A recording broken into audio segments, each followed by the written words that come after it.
ఈరోజు ఈ వీడియోలో మనం మాల ధరించిన స్వాములే కాదు, మిగిలిన వాళ్ళు కూడా తెలుసుకోవాల్సింది అసలు ఇరుముడి అంటే ఏంటి, ఇరుముడిలో ఏ వస్తువులను ఉపయోగిస్తారు, అలాగే స్వాములు నల్ల దుస్తులు ధరించడం వెనుక కారణం ఏంటి, అలాగే 18 మెట్ల యొక్క తాత్విక రహస్యం ఏంటి, ఇటువంటి ఆసక్తికరమైన విషయాలు తెలుసుకోవడానికి ఈ వీడియోని లాస్ట్ వరకు చూడండి, ఎక్కడ స్కిప్ చేయకుండా. ఈ ఛానల్ ఇంకా సబ్స్క్రైబ్ చేసుకోకపోతే వెంటనే ఈ నరేష్ టీఎఫ్ ఛానల్ని సబ్స్క్రైబ్ చేసుకొని ఫాలో అవడం మాత్రం మర్చిపోకండి. ఇక వీడియోలోకి వెళ్దాం. మొదటిగా దీక్ష, ఆధ్యాత్మికత. కార్తీక మాసం మొదలవగానే భక్తుల హృదయాల్లో ఒక పవిత్ర శబ్దం మారుమోగుతుంది. అదే శరణమయ్యప్ప. ఈ మాసం నుండి మకర సంక్రాంతి వరకు కనిపించే ఆ కోలాహలం కేవలం భక్తి కాదు, అది ఒక ఆత్మ సాధన. ఆలయాల దగ్గర, వీధుల్లో, కొండల్లో ఎక్కడ చూసినా సరే మనకి అయ్యప్ప మాలదారులు కనిపిస్తారు. వారి నడకలో దృఢ సంకల్పం, కళ్ళల్లో భక్తి. రోజుకు 2 పూటల చలనీటితో స్నానం, నేలపైన నిద్ర, అహంకారాన్ని వదిలి వినయంతో జీవనం, మాటల్లో జాగ్రత్త, ఆహారంలో నియమం, మనసులో భగవత్ నామస్మరణ. ఇదే 41 రోజుల మండల దీక్ష అనే ఆధ్యాత్మిక సాధన యొక్క మూల సూత్రం. దీక్షలో ముఖ్యమైనది శత్రువుల్లో కూడా స్వామిని చూడగలగటం, అంటే ద్వేషాన్ని విడిచిపెట్టి అందరిలోనూ ఆ పరమాత్మ రూపాన్ని దర్శించడం. ఈ దీక్ష మనిషి జీవితంలో ఒక రీసెట్ లాంటిది. పాత అలవాట్లను, చెడు భావాలను వదిలిపెట్టి కొత్త ఆత్మశక్తిని పొందే మార్గం ఇది. పురాణాలు చెప్తున్నాయి, అయ్యప్ప పూజలో ప్రధాన అంశం శరణాగతి. దేవుడి పాదాల వద్ద మన అహంకారాన్ని వదిలి నువ్వే దారి దీపం అని అంగీకరించటం. ఈ శరణాగతి ద్వారానే భక్తుడు పరమాత్మకు చేరువవుతాడు. దీక్ష, భక్తి, నియమం ఇవన్నీ కలిసి మనిషిని దైవస్వరూపం వైపు నడిపించే సాధన. అయ్యప్ప దీక్షలో ఒక ప్రత్యేకత, ప్రతి స్వామి నల్ల దుస్తులు ధరించడం. ఎందుకు నల్ల రంగు మాత్రమే?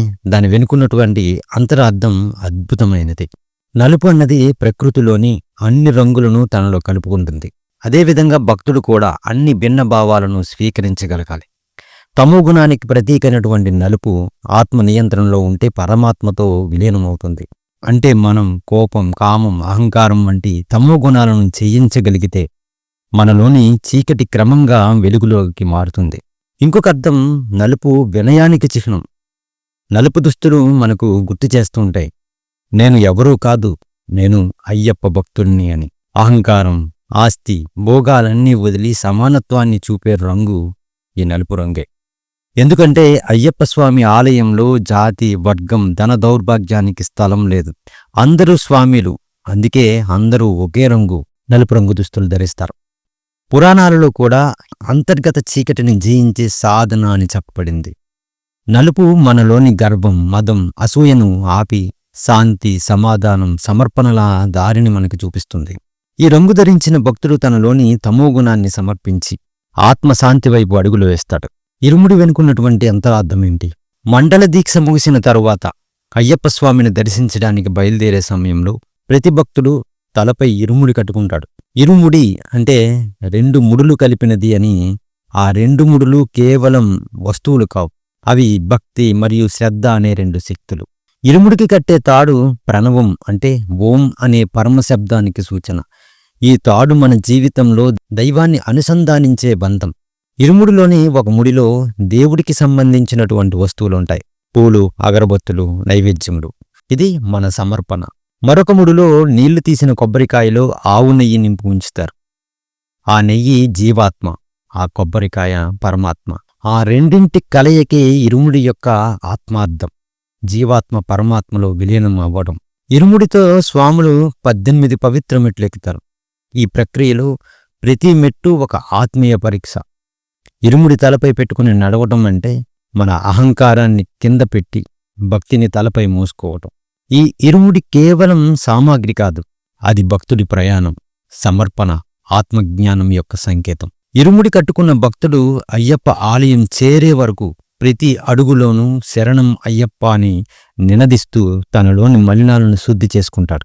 ఇరుముడి ధరించిన స్వాములు 18 మెట్లు ఎక్కుతారు. ఆ 18 మెట్ల యొక్క తాత్విక రహస్యం ఏంటి? అయ్యప్ప ఆలయానికి చేరిన తర్వాత భక్తుడు ఎదుర్కొనే పవిత్ర దారి, అది 18 మెట్లు. వీటిని 10 నెట్టుబడి అంటారు. ఈ 18 మెట్లు సాధారణ రాళ్లు కావు, అవి మన జీవిత పాఠాలు, ఆత్మసాధన మెట్లు. మొదటి 5 మెట్లు పంచేంద్రియాలు, చూపు, శ్రవణం, వాసన, రుచి, స్పర్శ. ఇవి మనిషి జీవితాన్ని నియంత్రించే శక్తులు. ఈ 5 మెట్లు మనకు చెబుతున్న సందేశం: నీ చూపు చెడు దారిలో కాకుండా సత్యంలో ఉంచు. నీ చెవులు మంచి మాటలు వినాలి. నీ నాలుక దూషణ కాకుండా సత్యం మాట్లాడాలి. నీ వాసన రుచి నియంత్రణలో ఉండాలి. ఇది మొదటి దశలో భక్తుడు తన ఇంద్రియాలను శుద్ధి చేసుకోవడాన్ని సూచిస్తుంది. తరువాతి 8 మెట్లు అష్టరాగాలు: కామం, క్రోధం, లోభం, మోహం, మదం, మాత్సర్యం, అసూయ, దర్పం. ఇవి మనసుని కలుషితం చేసే అష్టశత్రువులు. భక్తుడు ఒక్కొక్క మెట్టుపై ఒక్కొక్క రాగాన్ని వదిలిపెడుతూ ఎక్కుతాడు. అలా మనసు శుద్ధి అవుతుంది. తర్వాతి 3 మెట్లు 3 గుణాలు: సత్వం, రాజసం, తామసం. ఇవి ప్రతి మనిషిలో ఉండే సహజ స్వభావాలు. దీక్ష ద్వారా భక్తుడు తన రాజస తామస గుణాలను తగ్గించి సత్వగుణాన్ని పెంచుకోవడమే లక్ష్యం. ఇక చివరి 2 మెట్లు విద్య మరియు అవిద్య.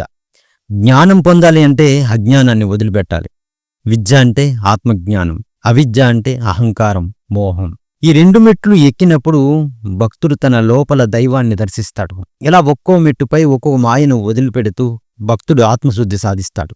ఈ 18 మెట్లు ఎక్కడం అంటే జీవితంలో అంధకారాన్ని దాటి వెలుగుని చేరటం. మరి దీక్ష వెనుక సైన్స్, జీవన సందేశం ఏదైనా ఉందా?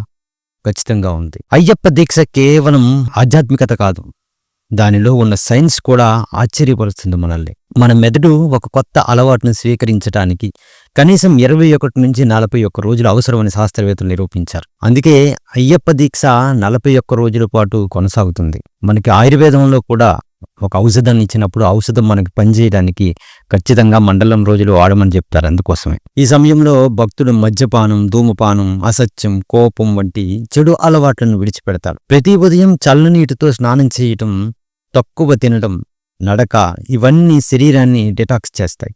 అంటే శరీర శుద్ధి, మనసు శుద్ధి రెండూ కలిసి ఒక ఆత్మబలాన్ని సృష్టిస్తాయి. మనసు శాంతంగా, ఆలోచన శుభ్రంగా మారుతుంది.